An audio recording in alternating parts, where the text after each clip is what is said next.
Welcome to this deep dive. Whether you are a brand new parent currently running on like 2 hours of sleep, an aspiring medical professional prepping for your pediatric rotation, or honestly just someone completely fascinated by the sheer mechanics of the human body, you are in the right place. You absolutely are. Because today we are talking about babies. But we aren't just talking about them as cute, helpless little humans. We are learning how to literally read them. Right. It's like decoding a secret biological language. Exactly. And we are pulling all of our insights today from a truly legendary medical text, the kind of book that shapes how entire generations of doctors practice medicine. We are looking at excerpts from the renowned Bates Guide to Physical Examination and History Taking. Specifically, zooming in on the chapters dedicated to early childhood and infancy. Yeah, we're taking this dense, highly technical medical framework and turning it into your personal cheat sheet for understanding human development. Okay, let's unpack this because the sheer scale of early human development is completely mind-boggling when you actually look at the numbers. Oh, it's staggering. We are talking about a child's weight increasing 20-fold in just a few short years. The metabolic demands of that, the cellular replication, the brain plasticity, it's an explosion of biology that is unmatched in any other phase of a human lifespan. It really is an explosive rate of growth. And that incredible velocity highlights a fundamental concept that we have to establish right out of the gate. Examining a baby is not just performing a miniature adult exam. Right, you can't just shrink it down. You cannot just take the adult physical exam and scale it down by 50%.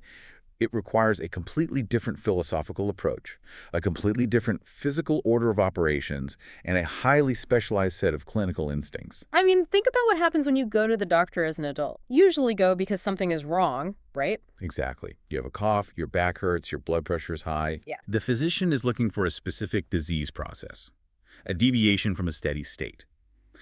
But when a pediatrician evaluates an infant, they are doing something fundamentally different. They're assessing a trajectory. They're looking at a moving target of maturation. A moving target. That makes perfect sense. I mean, as an adult, my baseline doesn't change from Tuesday to Thursday. But for an infant, Tuesday's baseline is entirely different from Thursday's baseline. Precisely. I was reading the section outlining the core philosophy of pediatric development, and there are 4 foundational principles that really set the stage for this. The first is that child development proceeds along a predictable pathway governed by the maturing brain. So there's an architectural blueprint. This is a map, yes.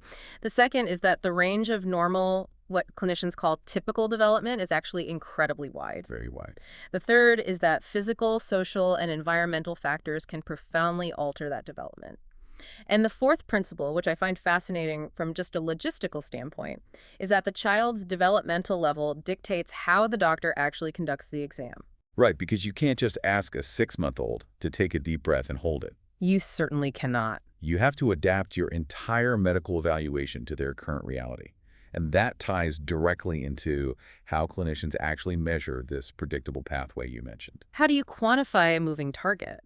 This is where we get into a concept called the developmental quotient, or the DQ. Okay, the DQ. Most people are very familiar with an IQ, an intelligence quotient, which measures cognitive capacity. Oh. The DQ operates on a similar mathematical framework, but it measures developmental milestones across different domains. Like gross motor skills, fine motor skills, language, social interaction. Exactly. The formula is elegantly simple. You take the child's developmental age, divide it by their chronologic age, and then multiply by 100. I want to break this math down because as a parent, or even just an observer, it is so easy to fall into the trap of comparing kids. Like, oh, my neighbor's baby is walking. Why isn't mine? It's a very common anxiety. But it feels entirely subjective and heavily rooted in that anxiety. But the DQ turns that anxiety into an objective data point. Let's imagine a child who is exactly 12 months old since birth. That is their chronologic age. Right. But let's say this 12-month-old is just now starting to pull themselves up to a stand. Based on standard milestone charts, pulling to a stand is typically a 9-month milestone. Yes. This baby is also cruising, walking while holding on to the edge of the couch, which is a 10-month milestone. So the clinician assesses that this baby's gross motor developmental age is firmly at 10 months. You do the math. 10 divided by 12, which gives you 0.8, 3. And then multiply by 100. Right, and you get a developmental quotient of 83. And that number, 83, carries very specific clinical weight. In this framework, A DQ of greater than 85 is considered perfectly normal. A score between 70 and 85 falls into what we call the gray zone. It means the child is demonstrating some delay and absolutely requires close follow-up and monitoring, but they are statistically likely to catch up without requiring massive, intensive medical intervention. So our hypothetical baby with an 83 is in that gray zone. They are. But let's look at a more concerning scenario to see how this tool flags real pathology. Let's take the fine motor skills of another 12-month-old. Okay. This baby can transfer objects from one hand to the other, which is a 6-month milestone. He can rake objects into his palm, a 7-month milestone. But he cannot hold blocks in each hand or use a pincer grasp. The pincer grasp, that's using the thumb and index finger to pick up a Cheerio, for example. Exactly, which should happen around 8 to 9 months. So his fine motor developmental age is capped at 7 months. Okay, let me do the math on that one. 7 divided by 12 is roughly 0.58. Multiply by 100, and that gives us a fine motor DQ of 58. Right, and any score below 70 is officially categorized as delayed. So 58 is significantly delayed. It is significantly delayed, and the DQ doesn't exist in a vacuum. It prompts the physician to look closer at the physical hardware. In a case like this, with a DQ of 58, the clinician will perform a targeted neurologic exam. What are they looking for? They might find increased muscle tone, scissoring of the legs when the infant is held vertically, or the absence of certain primitive reflexes that should be present. When you combine those physical neurologic findings with a mathematical DQ of 58, the clinician is no longer just looking at a late bloomer. They're looking at a diagnosis. They are looking at clear, objective signs of a condition like cerebral palsy. That is profound. The math gives the pediatrician the standardized language to intervene early. It entirely removes the guesswork. And speaking of removing the guesswork, we have to talk about how the actual physical exam of a newborn unfolds, because it is completely backward compared to how you or I experience a doctor's visit. It really is. As an adult, the doctor walks in, introduces themselves, looks in your eyes, looks in your ears, listens to your heart, presses on your stomach.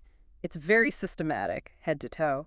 But with a baby, it's like a covert tactical operation. The term ninja is highly appropriate for pediatricians. Ninja, yeah. The golden rule of examining an infant is that you must do the least distressing things first. You maximize your diagnostic yield while the baby is calm. So if you walk into an exam room and the infant is sleeping soundly on their father's chest? You do not immediately unwrap them and shove an otoscope into their ear canal. You will induce a screaming fit, and once an infant is crying forcefully, your ability to listen to the subtle nuances of their heart or assess their resting respiratory rate or palpate their abdomen is completely compromised. So you sneak in with the stethoscope first, you listen to the engine while it's idling, you get the heart sounds, the lung sounds, and you save the truly invasive stuff, looking down the throat, checking the ears, testing the mobility of the hip joints for the absolute very end of the visit. Knowing full well that you are going to make them cry. It's a brilliant logistical workaround. But before a baby ever makes it to their first pediatrician visit, they have to survive the delivery room. And I was blown away by the first physical assessment a human being ever receives. The APGAR score. I mean, I've heard the term on TV shows, but realizing that humanity invented a universal 60-second language to evaluate the transition from fetal to independent life is just wild. What's fascinating here is the sheer physiological shock of that first minute of life. Not shock, right? For 9 months, this infant has been in a warm, dark, fluid-filled environment. They haven't had to breathe. Oxygen has been delivered continuously through the umbilical cord. They haven't had to regulate their own temperature. It's basically a perfect resort. And suddenly, they are pushed into a freezing cold, incredibly bright room. The umbilical cord is clamped. Their life support is cut off. They have to clear the fluid from their lungs, take a massive breath against immense physical resistance, and their entire circulatory system has to completely reroute itself in a matter of seconds. That sounds traumatic. The APGAR score, developed by Dr. Virginia APGAR, is a brilliantly concise tool to measure how successfully the infant is navigating that catastrophic environmental shift. And it happens incredibly fast. The clinical team does an APGAR score at exactly 1 minute after birth, and then again at exactly 5 minutes. It's a 10-point scale evaluating 5 criteria: heart rate, respiratory effort, muscle tone, reflex irritability, and color. Exactly. I want to walk through a specific scoring example because it really shows how granular this rapid assessment is. Each of those 5 categories gets a score of 0, 1, or 2. Right. Imagine the baby has just been delivered. The clinician immediately listens to the chest and finds a heart rate of 110 beats per minute. Because it is over 100, that gets a 2. Good start. Very good start. Then they look at the breathing. It's slow, maybe a bit irregular. That gets a 1. They look at the limbs. The baby has some slight flexion of the arms and legs, but isn't vigorously kicking. Another 1. For reflex irritability, they might suction the nose with the bulb syringe. The baby grimaces, but doesn't give a full angry cry. That's a 1. Finally, color. The baby's core body is pale and blue. That gets a 0. You tally that up rapidly. 2 plus 1 plus 1 plus 1 plus 0. This baby has a 1-minute APGAR score of 5. And that number dictates the immediate action in the delivery room. A score of 8 to 10 is the goal. It means the infant is transitioning beautifully. But a 5 is lower. A score of 5 to 7 indicates some level of central nervous system depression.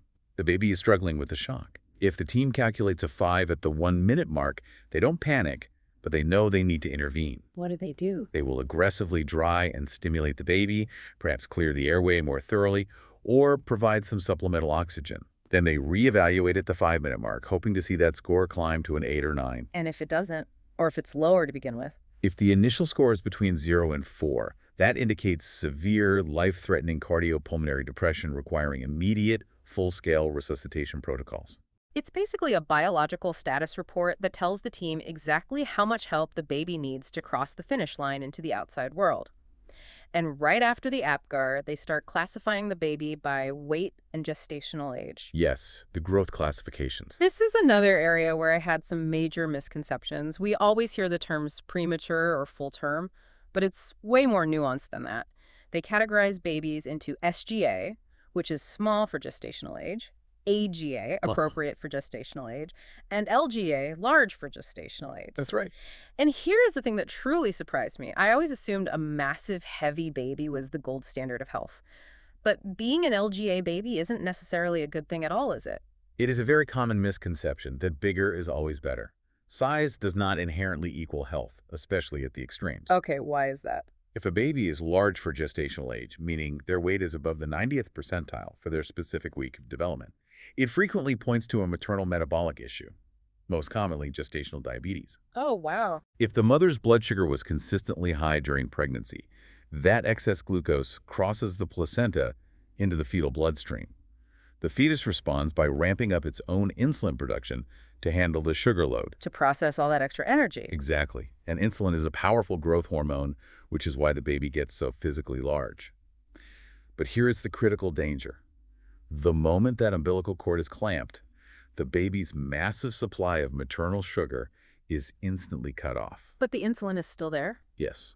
The baby's pancreas is still pumping out huge amounts of insulin. This creates a severe mismatch, causing the infant's blood sugar to crash dangerously low shortly after birth. Neonatal hypoglycemia. Exactly. And it can cause seizures and permanent brain damage if not immediately managed. So the big baby is actually experiencing a massive metabolic withdrawal. That makes total sense. And on the flip side, you have the SGA babies, the ones who are small for gestational age. And if they're also born prematurely, they face the highest mortality risks of all. They do. They don't have the fat reserves to keep warm, they are highly susceptible to infections, and they also face that same risk of hypoglycemia, not because of too much insulin, but because they simply have zero glycogen stores in their tiny livers to draw from. You see how complex the physiology is right from minute 1. And this perfectly sets up how pediatricians track a child's health over the subsequent weeks and months. We move from the dramatic transition of birth into the steady monitoring of somatic growth. We were talking about tracking length, weight, and a measurement that is incredibly unique to early pediatrics, head circumference. Yes, head circumference. I mean, you don't go to your primary care doctor at age 40 and have them wrap a measuring tape around your forehead. But for an infant, it is absolutely non-negotiable at every single visit. Why is the size of the skull so critically important in those first 2 years? Because the skull is a direct physical proxy for brain growth. The bones of an infant's skull are not fused together like an adult's. They are separated by expandable tissues, which allows the skull to literally stretch as the brain rapidly increases in volume. So the brain pushes the skull outward. Exactly. By meticulously measuring the circumference of the head, the pediatrician is actually tracking the velocity of brain maturation. If the head is abnormally small, a condition called microcephaly, It could indicate that those cranial bones fuse prematurely. Trapping the growing brain. Yes, trapping the brain and restricting its development. Or it could point to underlying chromosomal abnormalities or congenital infections that are preventing the brain tissue itself from growing. And conversely, an abnormally large head is macrocephaly, which could just be genetics. Maybe the parents have large heads, but it could also be something terrifying like hydrocephalus, right? It could be. A buildup of cerebrospinal fluid inside the skull that is physically pushing the unfused bones outward. Exactly. And the key here isn't necessarily a single isolated measurement. A baby might naturally hover around the 15th percentile or the 85th percentile for head circumference, and that is their unique normal. The critical factor is the velocity of growth. Back to the trajectory. The clinician plots these numbers on a standardized curve over time. If a child's head circumference is tracking beautifully along the 50th percentile for 6 months, and then suddenly shoots up to the 90th percentile by month 8, that sudden deviation from the established curve is a blaring clinical alarm. Because it means something changed fast. It means the internal dynamics of the skull have rapidly changed, and it warrants immediate neurological imaging. Tracking the curve. It's all about the trajectory. We see this with weight, too. If a baby suddenly drops across 2 major percentiles on the weight curve, say, falling from the 75th percentile down to the 25th over a few months, that is the literal clinical definition of failure to thrive. Right. Now, I want to pivot from the external measurements to the internal vital signs, because this is where my mind was completely blown. The numbers that are considered normal for a baby would have an adult in the intensive care unit. Oh, easily. Let's talk about heart rate. If my Apple Watch tells me my resting heart rate is 175 beats per minute, I am calling an ambulance. But for a newborn, a heart rate of 140 to 175 is completely fine. How does their tiny heart not just give out at that speed? It comes down to the mechanics of cardiac output. Cardiac output is the total volume of blood the heart pumps in 1 minute. It is calculated by multiplying the heart rate by the stroke volume. The stroke volume being the amount of blood pushed out with each individual beat. Correct. An adult heart is large and highly muscular. It has a large stroke volume. It only needs to beat 60 to 80 times a minute to circulate enough blood. An infant's heart, however, is tiny. Its stroke volume is minuscule and relatively fixed. It can't stretch out to pump more. It cannot stretch and pump significantly more blood per beat, even if the body demands it. Therefore, the only physiological mechanism the infant has to maintain adequate cardiac output and meet their massive metabolic demands is to run the engine at an incredibly high speed. So they just have to rev the RPMs constantly because the cylinders are so small. That's a great way to put it. And it fluctuates wildly, right? The infant nervous system is so responsive. Just crying because they are hungry can spike that heart rate up to 190, and their breathing is just as erratic. I read that a pediatrician will never assess an infant's respiratory rate by counting for 15 seconds and multiplying by 4, which is the standard shortcut used in adult medicine. With a baby, they must stand there and count every single breath for a full 60 seconds. They absolutely must. And the reason is a phenomenon called periodic breathing. The respiratory control centers in an infant's brainstem are still maturing. They do not fire with the perfect metronomic regularity of an adult brain. Right. A perfectly healthy infant will often exhibit short bursts of rapid, shallow breathing, followed by a complete pause in respiration that might last for 5 to 10 seconds before the rapid breathing resumes. Just a total pause. This alternating pattern is totally normal. But imagine if you are the clinician.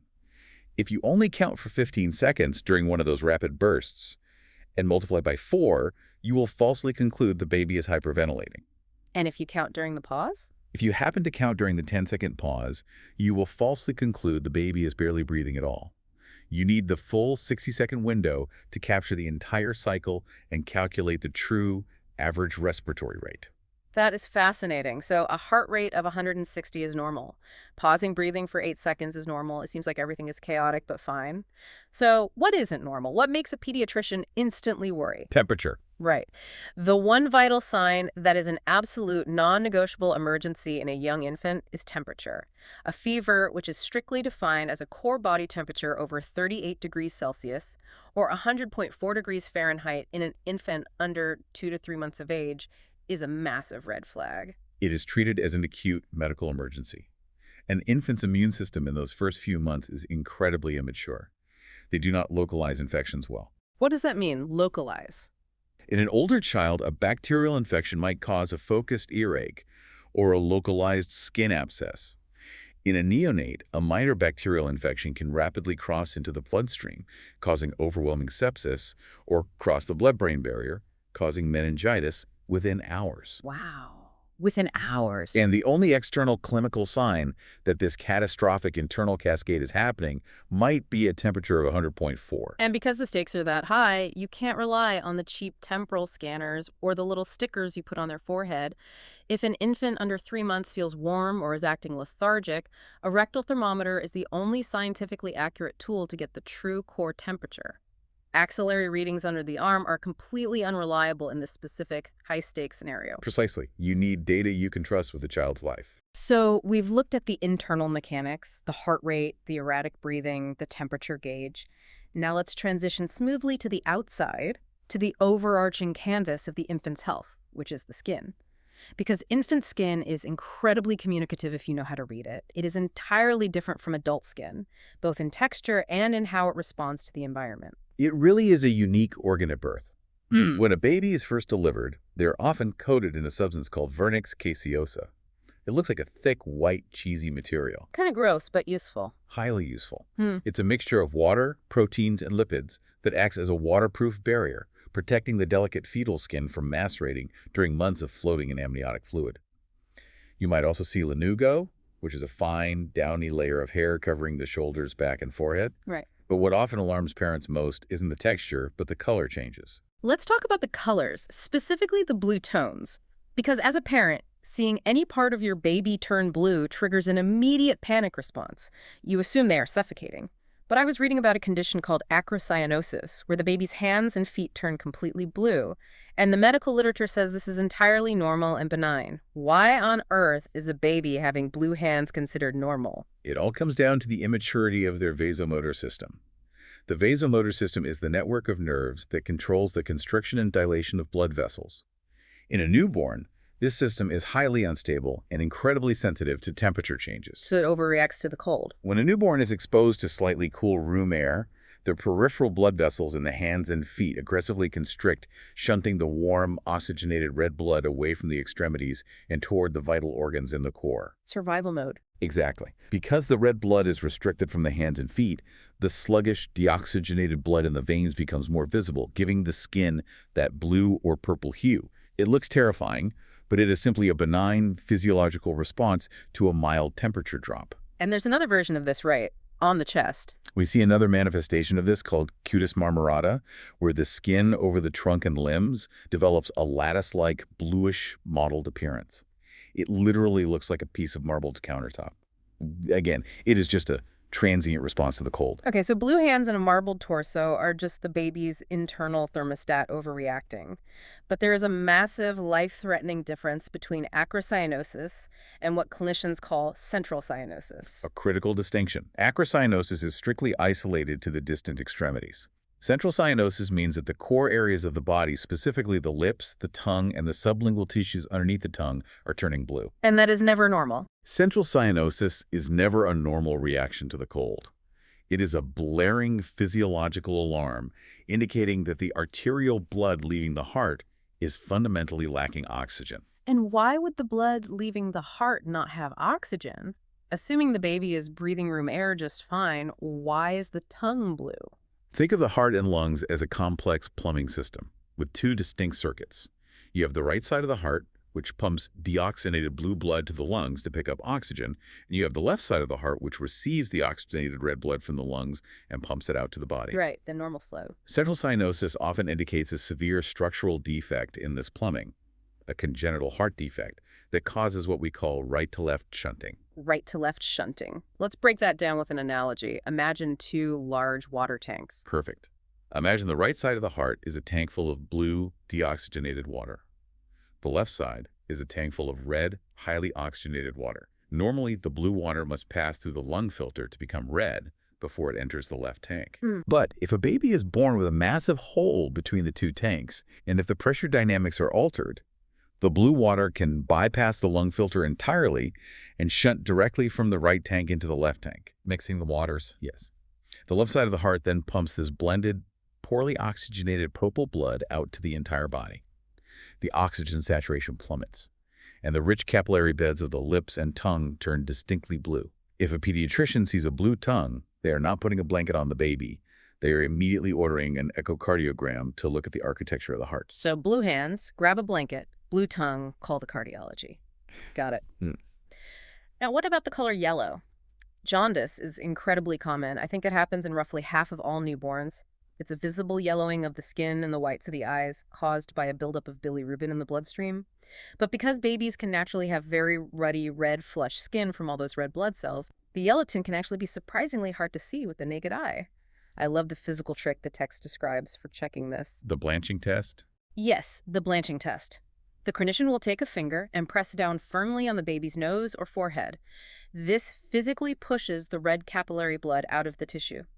When they quickly lift their finger, if the underlying skin tissue remains yellow for a split second before the red blood rushes back in, they know jaundice is present. It is a brilliant, low-tech bedside assessment. And just like with cyanosis, the clinical meaning of the jaundice is entirely dependent on its timing and its progression. Timing is key. The liver's job is to process and excrete bilirubin, which is a byproduct of the natural breakdown of old red blood cells. But timing is everything. If a baby is born and becomes visibly jaundiced within the first 24 hours of life, that is not physiologic. The liver hasn't even had time to fall behind yet. Early jaundice like that is deeply pathologic. Very pathologic. It usually points to a hemolytic disease, a scenario where the mother's antibodies are actively attacking the baby's red blood cells, causing them to rupture and dump massive amounts of bilirubin into the system far faster than even a mature liver could handle. Exactly. And on the other end of the timeline, if the jaundice lingers well beyond 2 or 3 weeks, it raises immediate suspicions of biliary atresia, a serious liver disease where the bile ducts are blocked or absent. So the skin color gives us a chronological map of the internal organ function. Before we leave the skin, we must touch on the benign rashes, because this is where the pediatric anticipatory guidance really shines. There are things that look terrifying to a parent but are clinically meaningless. You have stork bites or angel kisses. The medical term is salmon patches. These are flat, irregular, pinkish patches usually found on the nape of the neck or the upper eyelids. They are just superficial capillary malformations that almost always fade. Completely harmless. Then you have my personal favorite name, erythema toxicum. It sounds like a flesh-eating bioweapon, but it is actually a completely harmless rash featuring tiny yellowish central pustules surrounded by a red base. It looks awful. It peaks around day 2 or 3, and then it vanishes without a trace. And finally, milia, those tiny, firm, pearly white bumps you often see clustered on a newborn's nose or cheeks. Milia are fascinating. They look like tiny whiteheads, but they aren't an infection. They are simply microscopic accumulations of keratin and sebum trapped within the developing sebaceous glands. Because the infant's pores aren't fully open yet, the material gets temporarily sequestered. So what do you do about them? Within a few weeks, as the skin matures, they spontaneously rupture and disappear. They require absolutely no treatment, and in fact, parents shouldn't try to pop them. This is why that anticipatory guidance is so crucial. By taking 2 minutes to explain the physiology of milia, or erythema toxicum, the pediatrician saves the parents from days of anxiety and frantic internet searches. Don't pop the white dots on the nose. Yeah. Simple, effective guidance. So the skin gives us the overarching canvas of the baby's health and their vascular stability. But if we really want to understand the physical pressure inside a baby's body, we have to look up. We have to examine the top of their head. The infant skull is an absolute marvel of mechanical engineering. It has to be pliable enough to literally compress and overlap itself to fit through the narrow birth canal, but rigid enough to protect the brain immediately afterwards. It's an incredible design. And the secret to this engineering lies in the sutures and the fontanelles. The anatomy of the infant skull is fundamentally different from an adult's. In an adult, the cranial bones are tightly fused together into a solid helmet. In a newborn, the major bones of the roof of the skull, the frontal, parietal, and occipital bones, are separated by flexible bands of connective tissue called sutures. The gaps between the plates. And where these sutures intersect, you have wider membranous gaps known as the fontanelles, commonly referred to as the soft spots. The most prominent is the anterior fontanelle, shaped like a diamond, right on the top of the head.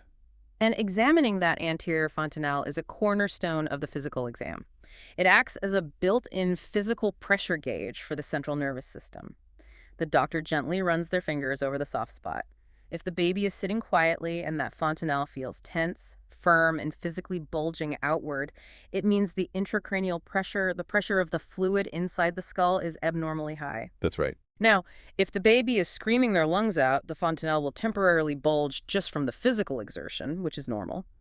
But a bulging fontanelle in a calm baby could indicate serious internal bleeding, or an infection like meningitis causing the brain tissue to swell, or hydrocephalus. It is an immediate red flag. And conversely, that same physical window can show us a deficit.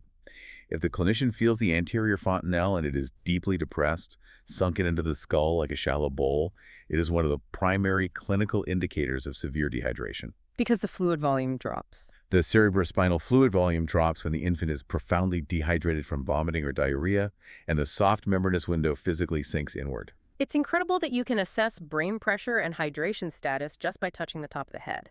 But here's where it gets really interesting regarding the physical trauma of the birth process itself. The text details two very specific conditions involving swelling of the baby's scalp after delivery.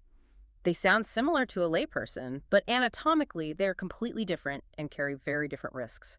First, you have caput succedaneum. Yes, caput succedaneum.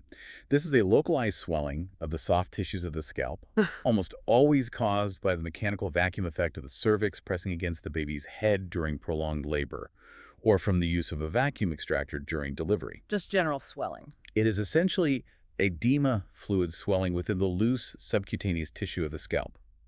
The defining clinical characteristic of caput is that the swelling freely crosses the suture lines of the skull.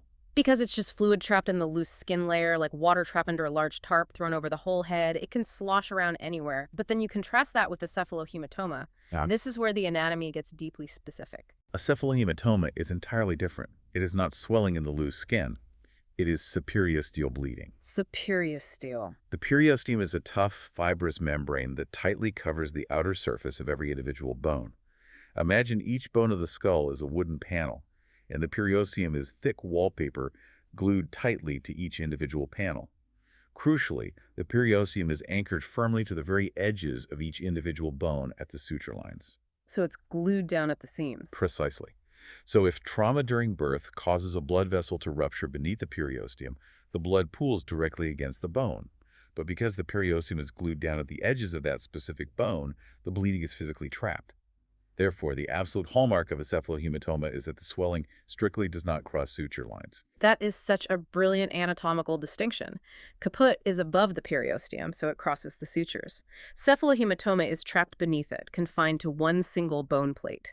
Just by running their fingers over the swelling and tracing the suture lines, a pediatrician can instantly tell if they are dealing with benign scalp edema or a deeper superiosteal hemorrhage.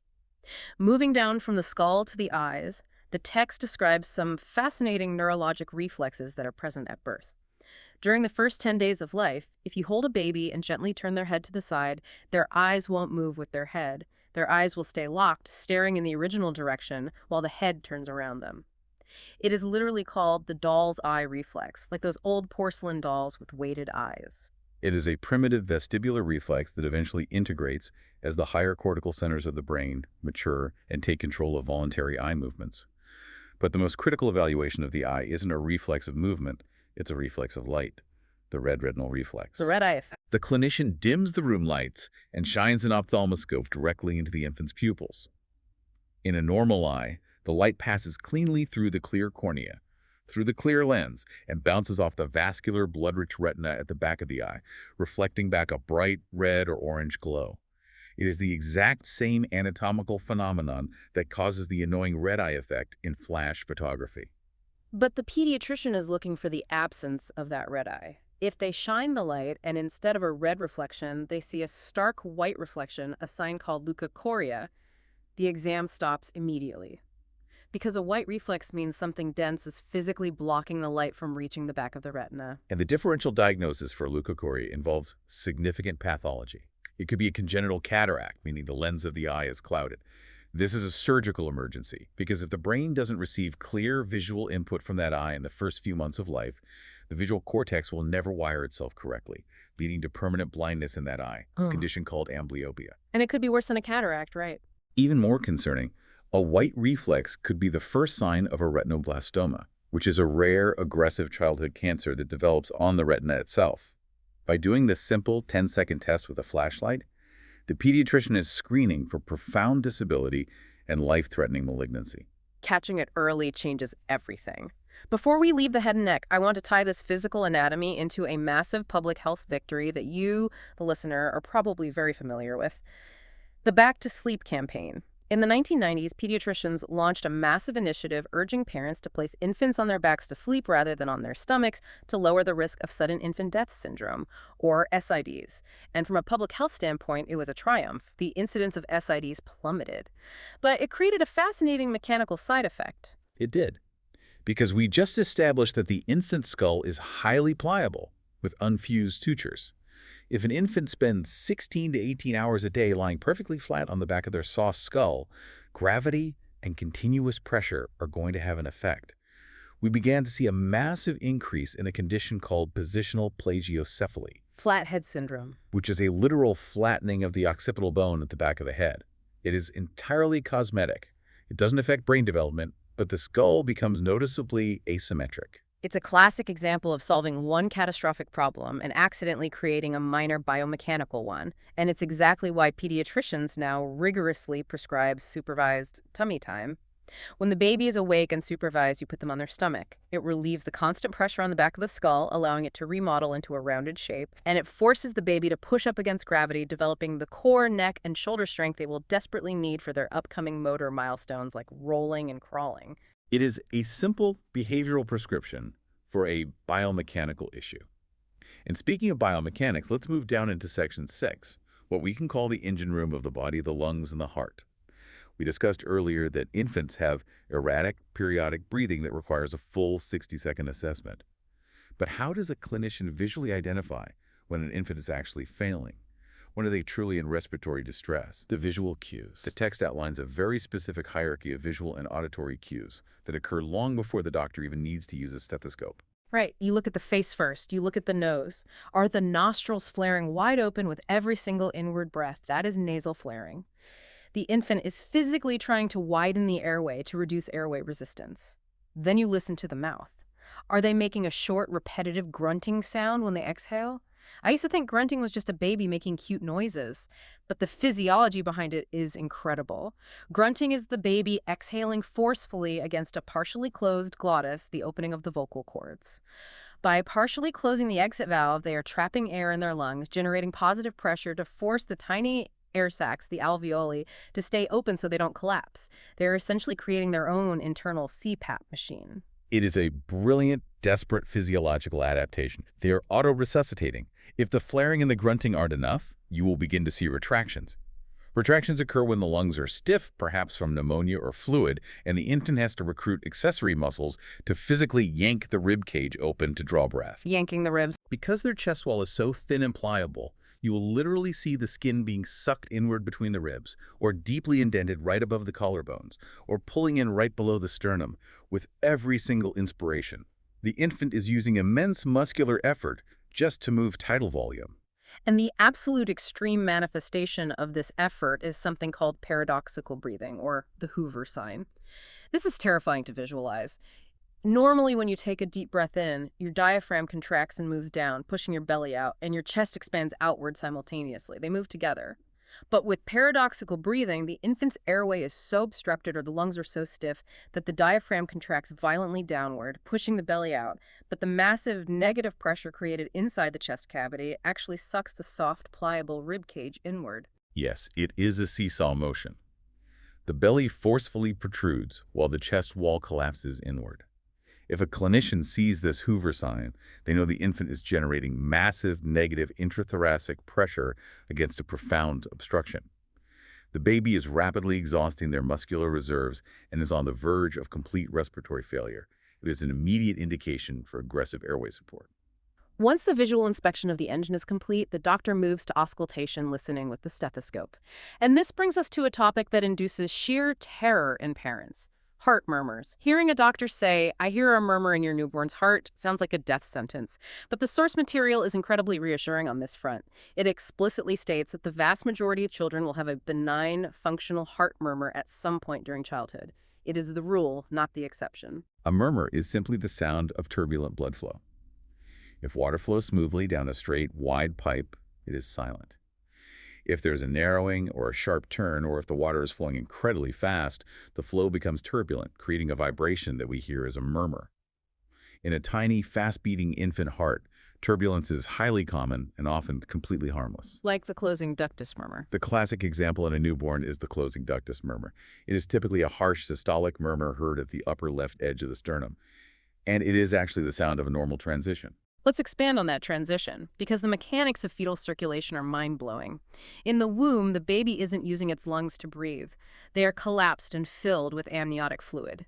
So the fetal heart has a special bypass pipe, the ductus arteriosus, that diverts blood away from the non-functioning lungs and sends it straight out to the body. But once the baby is born and takes that first breath, the lungs expand with air, and the body no longer needs that bypass pipe. Over the first few days of life, the ductus arteriosus naturally constricts and seals itself shut. That temporary murmur is just the sound of the blood squeezing through that pipe as it slowly tightens and closes. It is the sound of the plumbing upgrading itself. Exactly. It is a sign of health, not disease. However, if we connect this dynamic plumbing system to the bigger picture, we can understand a truly brilliant physiological concept, why some incredibly dangerous pathologic heart murmurs don't even make a sound on the day the baby is born. Wait, how is that possible? If there's a massive structural hole in the heart, how can a stethoscope not hear it on day one? Let's return to the water tank analogy, focusing on pressure dynamics. In the womb, the pressure in the fetal lungs is extremely high because they are dense and fluid-filled. Therefore, the right side of the heart, the side that pumps blood to the lungs, has to work against very high pressure. It is muscular and strong. High pressure on the right. At the moment of birth, the right side of the heart and the left side of the heart are operating at roughly equal pressures. Now imagine a baby is born with a ventricular septal defect, or a VSD. This is a pathological hole in the muscular wall separating the high-pressure left ventricle from the right ventricle. Okay. There is a hole between the two main pumping chambers. Yes. But on day one of life, because the lung pressure hasn't fully dropped yet, the pressure in the right ventricle is still almost exactly equal to the pressure in the left ventricle. Because the pressures on both sides of the hole are balanced, blood does not violently rush across the defect. It just sits there. No rushing blood. No rushing blood means no turbulent flow. No turbulent flow means absolutely no murmur. A pediatrician can listen to that heart on the day of delivery and hear a perfectly normal, silent rhythm, completely missing a massive structural hole. That is insidious. The hole is there, but the physics mask the sound. Precisely. But watch what happens over the next 2 weeks. The baby is breathing room air. The blood vessels in the lungs slowly dilate and relax. The pulmonary vascular resistance, the pressure in the lung circuit plummets. Consequently, the pressure in the right ventricle drops dramatically. But the left ventricle stays high. But the left ventricle, which is pumping blood to the entire body, remains at high pressure. Now we have a pressure gradient. By day 10, every time the heart beats, the high-pressure left ventricle violently jets a stream of blood across that hole into the low-pressure right ventricle. Now you have massive turbulence. Now you have a loud, harsh, pathologic murmur. This physiological delay is the exact reason why routine follow-up exams in the first weeks of life are utterly non-negotiable. That is a masterclass in physiology. The murmur doesn't appear until the plumbing pressures change. And speaking of plumbing, checking the engine isn't just about the heart itself. It's about the pipes carrying the fuel. The text notes that a critical part of the cardiovascular exam involves reaching down into the infant's groin to palpate the femoral pulses. The aorta is the massive main pipe that carries oxygenated blood from the heart down to the entire body. The femoral arteries branch off the aorta to supply the legs. If the pediatrician feels the brachial pulses in the baby's arms and they are bounding and strong, but then feels the femoral pulses in the groin and they are weak, delayed, or entirely absent, it points to a catastrophic structural defect called coarctation of the aorta. Which is essentially a severe pinching or narrowing of that main pipe, usually occurring right after the blood vessels for the arms have branched off. So the arms get high pressure, but the legs get barely a trickle. Catching that requires literally feeling the mechanics of the blood flow. Moving further down the body, we arrive at the abdomen, genitalia, and the musculoskeletal system. The abdominal exam in a newborn reveals some incredibly unique anatomy, starting right at the belly button. I never knew that the umbilical cord has a highly specific internal structure. A normal cord contains exactly 3 blood vessels, 2 thick-walled arteries and 1 larger, thin-walled vein. Yes, two arteries taking deoxygenated blood and waste products from the fetus back to the placenta, and one large vein delivering rich oxygenated blood from the mother to the baby. If a clinician inspects the freshly cut cord and only sees one artery and one vein, it is a significant clinical finding. While it can sometimes be an isolated anomaly, a two-vessel cord is statistically associated with a higher risk of hidden congenital defects, particularly involving the kidneys and the urinary tract, prompting further ultrasound investigation. Two arteries, one vein. And when the doctor is pressing on that tiny baby belly, they are often feeling for specific organs that are proportionately massive at this age. The text notes that the liver edge is actually palpable 1 to 3 centimeters below the right rib cage in a perfectly healthy infant. As an adult, if my liver is hanging 3 centimeters below my ribs, I have serious liver disease. But for a baby, it's normal because the liver was the primary site of blood cell production hematopoiesis during fetal development, so it's relatively huge. But the most dramatic physical part of this section has to be the musculoskeletal hip exams, the Ortolani and Barlow tests. Honestly, reading the descriptions of these maneuvers, it sounds less like delicate medicine and more like a mechanic checking the suspension and ball joints on a car. That is a remarkably accurate analogy. The Ortolani and Barlow maneuvers are highly specific, dynamic mechanical tests designed to detect developmental dysplasia of the hip, or DDH. In an infant, the hip joint, a ball and socket joint, is mostly composed of soft cartilage, not rigid bone. The socket is shallow, and the ligaments can be very loose, especially due to maternal hormones relaxing tissues before birth. The clinician is physically testing the stability of that ball and socket joint. Let's break down the mechanics, starting with the Ortolani test. Okay, the Ortolani test is checking to see if the hip is already dislocated when the baby is just lying there. Correct. The infant is placed on their back. The examiner flexes the baby's knees and hips to 90 degrees. Then, they place their fingers over the outer thigh bone and their thumbs on the inner thigh. Slowly, they abduct the legs, meaning they open them outward like the pages of a book, gently pulling the thigh bones forward. If the head of the femur, the ball, is currently dislocated outside the socket, this specific outward motion will physically force the ball to slide over the cartilage rim and drop back into the socket. And as it drops in, the examiner will feel, and sometimes hear, a distinct, palpable clunk. A literal physical clunk as the joint relocates. That is wild. And the Barlow test is essentially the exact reverse of that logic. Yes, the Barlow test assesses if a hip that is currently sitting inside the socket is dangerously unstable and prone to slipping out. The examiner brings the legs back together toward the midline adduction and applies a gentle backward pressure down through the length of the femur. If the joint capsule is excessively loose, that backward pressure will physically push the ball out of the back of the socket. The examiner will feel the joint slip entirely out of place. So Ortolani forces a dislocated hip back in with a clunk. Barlow forces an unstable hip out with a slip. Why is it so hypercritical to diagnose this mechanically in the first few weeks of life? Because the hip joint develops based on use. The cartilage socket only deepens and hardens into a proper shape if the ball is sitting firmly inside it, grinding away, molding the joint. If the hip is dislocated and remains dislocated, the socket will stay shallow and deformed forever.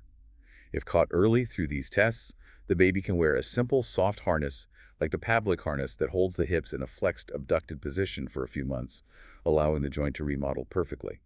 If it is missed, the child will develop an irreversible limp premature arthritis and will likely require multiple complex orthopedic surgeries later in life. Catching the mechanics early saves a lifetime of mobility issues. And speaking of mobility and mechanics, parents constantly worry about the shape of their baby's legs when they finally start bearing weight.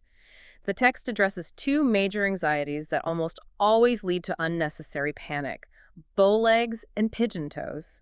First of all, the text notes that almost all newborns are significantly bow-legged. And if you think about their environment for the past 9 months, it makes perfect logical sense. They have been tightly compacted in a spherical uterus with their knees bent and their legs crossed over their abdomen. The soft bones physically mold to that cramped position. It is their default resting state. Furthermore, many infants have a condition called tibial torsion, which is a structural inward twisting of the tibia, the shin bone. This physical twisting makes the feet point sharply inward, creating a pigeon-toed appearance. Which can cause a very clumsy, awkward gait when they first start pulling to a stand and trying to walk. As a parent, you see your child tripping over their own inwardly pointed feet and you immediately think they need leg braces or surgery, like Forrest Gump. But the text provides immense reassurance here. It does. It clarifies that internal tibial torsion almost always corrects itself entirely on its own. As the child begins bearing weight, walking, and running during their second and third years of life, the continuous mechanical forces placed on the bone during normal gait naturally cause the tibia to untwist and remodel itself into proper alignment. It is a completely normal variant of development that requires zero medical intervention, just time and gravity. Patience is the prescription. Finally, we arrive at the nervous system. We talked earlier about the developmental milestones, the software, but how does a pediatrician actually test the underlying hardware, the nerves themselves, in someone who cannot speak or follow commands? If I go to a neurologist, they ask me to smile, puff out your cheeks, raise your eyebrows, squeeze my fingers. They use those commands to test the cranial nerves. You cannot give complex verbal commands to a 2-week-old. You cannot. Therefore, the pediatric neurologic exam relies entirely on acute observation and the provocation of hardwired survival reflexes. The infant is essentially a bundle of brainstem reflexes waiting for the higher cortical centers to eventually mature and take over. To test cranial nerve 5, the trigeminal nerve, which controls the motor function of the jaw, you don't ask the baby to bite down. You insert a gloved finger or a pacifier into their mouth and physically assess the strength, rhythm, and vigor of their sucking reflex. To test cranial nerve 8, the acoustic nerve responsible for hearing, you don't ask if they can hear you. You stand out of their visual field and sharply snap your fingers or ring a bell, and you watch to see if they reflexively blink or widen their eyes. That is the acoustic blink reflex. You are testing the exact same sophisticated neurologic pathways as you would an adult, but you are hacking into the infant's primitive survival wiring to retrieve the data. That is incredibly clever. And evaluating their overall muscle tone is fascinating. The text vividly describes testing for hypotonia, which is abnormally low muscle tone. A hypotonic infant lacks the baseline muscular tension that a healthy baby has. They often lie flat on the exam table in what is described as a frog leg position, arms fully extended and flaccid, hips splayed wide open, utterly lacking the normal, tightly flexed posture of a newborn. And the physical tests for tone are quite dramatic. If you pick up a healthy infant horizontally, supporting them under their belly, they will naturally engage their back and neck muscles to try and hold their head up and keep their spine straight. A hypotonic baby will simply drape over your hand limply, like an inverted letter U. Furthermore, if you hold a healthy baby vertically under their armpits, they will reflexively brace their shoulder muscles, allowing you to support their weight. If you do that to a severely hypotonic baby, they will literally slip straight down through your hands because they lack the muscular tone to brace their shoulder girdle. Slipping through the hands, that is a terrifying visual, but such a clear clinical indicator. It is a profound sign of central nervous system disease, genetic syndromes, or disorders of the motor unit itself. And this brings us beautifully full circle back to where we started this deep dive. The neurologic exam, the reflexes, the cranial nerves, the muscle tone is inextricably tied to the developmental milestones and the DQ. The nerves and the muscles are the raw hardware. The milestones pulling to a stand, grasping a block, making eye contact are the complex software programs that run on that hardware. If an infant is achieving their milestones sequentially and smoothly, their underlying neurologic hardware is almost certainly intact and functioning well. And the text is fiercely stern on this point, if there is ever a regression. If a baby successfully runs a software program, like pulling to a stand, and then a month later loses that ability. A regression, a baby losing a milestone they had previously achieved, is never, under any circumstances, considered a normal variation of development. It is a blaring, immediate red flag. It indicates that either the hardware is actively deteriorating due to a degenerative disease, or a new insult, like a tumor or an infection, is disrupting the pathways. It demands immediate, aggressive neurologic investigation. It is a phenomenal system of checks and balances. The mechanics of the hardware support the trajectory of the software. And that brings us to the end of our exploration to this incredible pediatric chapter. We've gone from the math of development to the shock of the first breath, all the way to the reflexes of the brainstem. Before we wrap up, we always like to leave you, the listener, with a final thought to mull over. This raises an important question for me, completely inspired by a specific recurring phrase in the source material. Anticipatory guidance. We've touched on it a few times today. The text emphasizes that modern pediatricians dedicate substantial time during every single visit, not just to searching for disease, but to actively promoting future well-being. They provide parents with a roadmap, anticipatory guidance for the next phase of development. They look ahead. Yeah, they tell you, your baby is 4 months old. They are going to start rolling over any day now, so do not leave them unattended on the changing table. Or they will start reaching for things soon, so move the hot coffee cups back. They are mapping the future. Exactly. They're preparing the family for the physiological and cognitive changes before they happen. Now, consider adult medicine. The paradigm is almost entirely reactive. You go to the doctor when your back hurts, when your cholesterol's high, when your blood pressure spikes. What if adult medicine adopted this pediatric philosophy of anticipatory guidance? What if, instead of waiting for the diseases of aging to take hold, our primary care doctors scheduled dedicated hour-long visits in our late 30s, our 40s, or our 60s to give us a roadmap for our own upcoming development? A developmental quotient for a 45-year-old, preparing us for the metabolic shifts, the loss of muscle mass, the cognitive changes before they become a crisis. Precisely. Mapping out our future milestones as adults, giving us the behavioral and physical tools to navigate the next phase of our own maturation, rather than just handing us a prescription after the engine has already started to fail. It would be a total paradigm shift in how we view the human lifespan. That is an incredibly provocative thought. A roadmap for aging, just like we have a roadmap for infancy. Thank you so much for joining us on this deep dive into the blueprint of human development.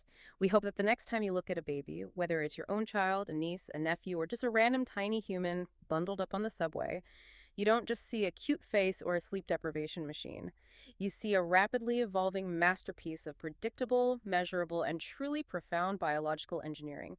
Keep learning, keep questioning, and we will catch you on the next deep dive.